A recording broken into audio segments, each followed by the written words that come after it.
आज या राष्ट्रीय स्वयंसेवक संघाला 100 वर्ष झाली हो. काय नाही हो, पडद्याच्या मागे उभे राहिले, कधी नावासाठी नाही हिंदू धर्मासाठी काम केलं.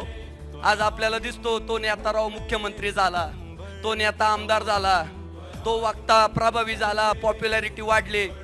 पण खोलात गेलं ना, त्या सगळ्या प्रसिद्ध हिंदुत्ववाद्यांच्या माग राष्ट्रीय स्वयंसेवक संघाचे हात असतात, हे आपल्याला मान्य करावं लागेल. राष्ट्रीय स्वयंसेवक संघ ही हिंदुस्थानाची ताकद आहे आणि नंतर निर्माण झालेल्या सगळ्या हिंदुत्वाच्या चळवळी या राष्ट्रीय स्वयंसेवक संघातूनच निर्माण झाल्या आहे. त्यामुळे ती मातृसंस्था आहे, त्या संस्थेच्या संपर्कात राहा. आपल्या पोरा बाळांना ना त्या अभ्यास वर्गांना पाठवा, तिथं आहे ना मनगट आणि मस्तक दोन्हींची तयारी करून घेतली जाते. आपल्या पुढच्या पिढ्यांना हेच म्हटल्या पाहिजे.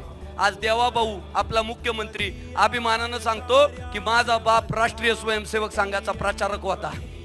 तसं तुम्हाला आम्हाला सुद्धा उद्या डॉक्टर होऊ, इंजिनियर होऊ, शेतकरी होऊ, कामगार होऊ, पण अभिमानानं आपण पण सांगितलं पाहिजे आम्ही राष्ट्रीय स्वयंसेवक संघाच्या शाखेत शिकून मोठे झालोय, हे आपल्याला सुद्धा सांगता आलं पाहिजे. त्यामुळे हिंदुत्ववादी संघटनांच्या संपर्कात येऊ.